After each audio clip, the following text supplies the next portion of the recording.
Olá pessoal, estamos mais uma vez aqui para a leitura do nosso livro. Então hoje nós vamos iniciar o capítulo 1, Pecados Intocáveis, capítulo 1, Santos Comuns. Gostaria de pedir que se você pudesse acompanhar essa leitura no vídeo aqui também seria bem importante. Caso não seja possível, que você possa ouvi-lo novamente, né, para que as palavras desse livro também possam fazer sentido para você. Tá bom? Como mencionado no vídeo anterior, é importante que você faça uma reflexão acerca das palavras desse capítulo, daquilo que está escrito, né? Aquilo que irá transcorrer esse capítulo, e a gente consiga fazer uma discussão bem interessante também no nosso grupo. E se quiser deixar os comentários aqui embaixo, a gente também vai estar lendo e discutindo, tá bom? Então vamos iniciar a leitura do capítulo 1, Santos Comuns. A igreja de Corinto era um exemplo típico de grande balbúrdia moral e teológica. Os crentes eram orgulhosos e rebeldes. Todos toleravam a indecência, processavam uns aos outros, vangloriavam-se da liberdade em Cristo, exageravam a ceia do Senhor e estavam equivocados quanto aos dons espirituais, confusos sobre a ressurreição dos salvos. Contudo, ao escrever-lhes, Paulo chama essa turma de santos, 2 Coríntios capítulo 1, versículo 1, ou de chamados para serem santos, 1 Coríntios capítulo 1, versículo 2. Devido ao uso correto, é normal o significado das palavras mudar com o tempo. Hoje não chamaríamos aqueles atrapalhados de Corinto de santos. Talvez pudéssemos chamar de mundanos, carnais ou imaturos, porém nunca de santos. Na tradição católica, santidade é conferição postumária aos cristãos de caráter e realizações excepcionalmente notáveis. Escreva este capítulo logo após a morte do admiradíssimo Papa João Paulo II, e o desejo popular de canonizá-lo já tomou conta do mundo. Parece que, no decorrer da história da Igreja, quase todos os apóstolos originais, incluindo Paulo, receberam o título de santos. Igrejas católicas, principalmente, levavam seus nomes: Igreja São Judas Tadeu, Igreja São João Batista, até Matias, escolhido para o lugar de Judas, tem igreja em sua honra. E é claro que acima de todas se destaca a Basílica de São Pedro, no Vaticano. Hoje, fora da Igreja Católica Romana e das tradições ortodoxas, o termo santo é raramente utilizado. Em geral, nos casos em que ainda é usado, descreve uma pessoa quase sempre idosa, de caráter particularmente virtuoso. Um neto talvez diga: se existe alguém santo neste mundo, é minha avó. Ao ouvir a frase, imediatamente imaginamos uma senhora gentil e carinhosa que lê a Bíblia e ora diariamente e é conhecida por ajudar o próximo. Então, como é que o apóstolo Paulo pode chamar os desnorteados crentes de Corinto de santos? Na verdade, essa parece ser a forma de tratamento favorita de Paulo. Ele a usa em várias de suas cartas. Eu estive chamando os cristãos de santo, e fico chamando os cristãos de santo. Veja, por exemplo, Romanos capítulo 1, versículo 7, capítulo 16, versículo 15, 1 Coríntios 1, 2, 2 Coríntios capítulo 1, versículo 1, Efésios capítulo 1, versículo 1, Filipenses capítulo 1, versículo 1, capítulo 4, versículo 21, 22, Colossenses capítulo 1, versículo 2. Como é que Paulo pode se referir a cristãos comuns, até mesmo aos desordeiros de Corinto, de santos? A resposta encontra-se no significado da palavra, do modo como é usado na Bíblia. O termo grego que se traduz santo é agios, e refere-se não ao caráter da pessoa, mas ao estado de ser. O significado literal é separado para Deus. Nesse sentido, cada cristão, até mesmo o mais simples e imaturo, é santo. Na realidade, em 1 Coríntios, Paulo se dirige aos santificados em Cristo Jesus, chamados para serem santos. Capítulo 1, versículo 2. Talvez nos surpreendamos com o uso que Paulo faz aqui do termo santificados, que geralmente associamos com o viver santo. Todavia, as palavras santificado e santo têm a mesma raiz no grego. O santo simplesmente é alguém santificado. Embora soe estranho, poderíamos reescrever a saudação de Paulo literalmente como aos separados em Cristo Jesus, chamados para serem santos. Separado para quê? Seria melhor perguntar: separados para quem? A resposta é: para Deus. Todo cristão verdadeiro foi separado ou reservado para Deus e por Deus. Em outra carta, Paulo descreve nosso Senhor Jesus Cristo como aquele que se entregou por nós para nos redimir de toda a maldade e purificar para si um povo todo seu, dedicado às boas obras. Timóteo capítulo 2, versículo 14. Em 1 Coríntios capítulo 6, versículo 19 e 20, Paulo afirma que não somos de nós mesmos, pois fomos comprados por preço. Juntos, esses dois versículos nos ajudam a entender o significado bíblico de santo. Santo é alguém que Cristo comprou com seu sangue na cruz e separou para si mesmo como sua propriedade. O que significa ser separado ou reservado? Ao observarmos a Academia da Força Aérea Americana perto da minha casa, podemos sugerir uma ótima analogia. O tratamento dado aos cadetes iniciantes é bem diferente do que é dado aos alunos do primeiro ano das faculdades e universidades em geral.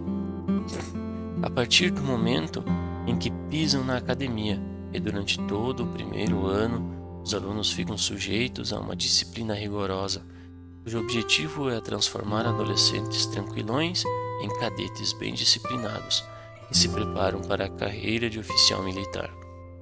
Embora a disciplina seja afrouxada progressivamente, enquanto os cadetes atravessam os 4 anos de preparo, nunca é removido por completo. Mesmo no último ano, os cadetes continuam sujeitos às demandas acadêmicas e às exigências de comportamentos. Por que a diferença entre uma academia militar e uma universidade comum? No primeiro caso, os rapazes e as moças foram, no sentido real, separados pelo governo para se tornarem oficiais da Força Aérea. O Estado gasta muito dinheiro para educar e treinar os cadetes durante 4 anos. Assim, esses jovens não são preparados para serem professores da rede pública nem consultores financeiros do país. A academia tem um propósito: preparar oficiais para a Força Aérea. Os cadetes são separados para esse propósito. De modo bastante parecido, cada novo cristão foi separado por Deus e para Deus, a fim de ser transformado à imagem de seu Filho Jesus Cristo. Nesse sentido, todo cristão é santo. Uma pessoa que foi separada de um modo errado de viver e reservada para Deus, a fim de glorificá-lo cada vez mais à medida que sua vida é transformada. No sentido bíblico de termo, santidade não tem a ver com realizações nem com perfeição de caráter, mas com o estado de ser, uma condição inteiramente nova de viver, gerada pelo Espírito de Deus. Paulo descreve isso como sair das trevas para a luz e do poder de Satanás para Deus, em Atos capítulo 26, versículo 18, e como ter sido liberto do domínio das trevas e transportado para o reino do Filho do seu amado. Colossenses capítulo 1, versículo 13. Nosso comportamento não nos torna santos. Somos feitos santos unicamente pela ação sobrenatural imediata do Espírito Santo, que realiza essa mudança profunda em nosso íntimo para que, de fato, nos tornemos novas criaturas em Cristo, Veja 2 Coríntios, capítulo 5, versículo 17. Essa mudança de estado é descrita profeticamente em Ezequiel, capítulo 36, versículo 26. Também vos darei um coração novo e porei um espírito dentro de vós. Tirarei de vós o coração de pedra, coração morto, diferente, e vos darei um coração de carne, coração vivo, receptivo. Seria bom que a história terminasse aqui, porque os 2 últimos parágrafos talvez sugiram que santo é alguém que não peca mais. Quem dera, todo mundo sabe que não é bem assim.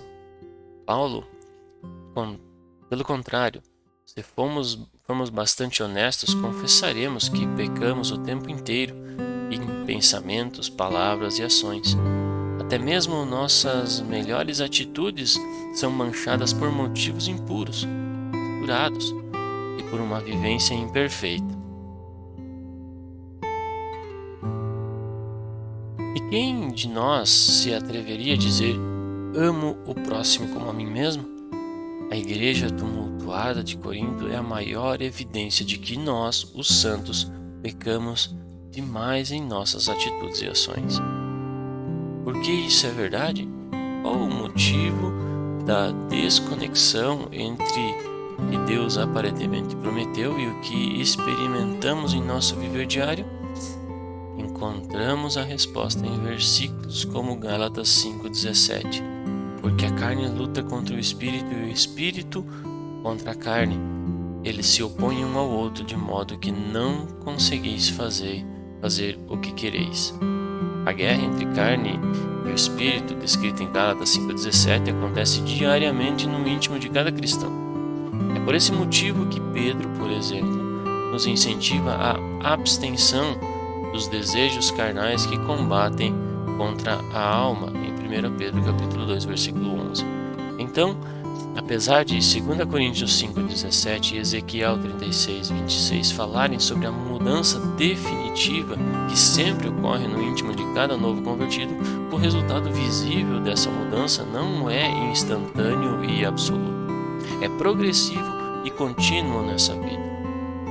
No entanto, a consciência dessa luta interna contra o pecado não deverá jamais ser usada como desculpa para atitudes erradas. Pelo contrário, devemos ter sempre em mente que somos santos chamados a viver separados para Deus. Paulo, então, inicia sua primeira carta aos Coríntios chamando-os de santificados, separados por Deus em Cristo Jesus, chamados a serem santos, separados. No restante da carta, exorta-os vigorosamente a se comportarem como santos. Em um sentido, a carta de Paulo poderia ser resumida assim: vocês são santos, então se comportem como santos. Algumas vezes essa ideia é expressa de modo mais sucinto: seja o que você é. Em outras palavras, haja de acordo com a sua natureza.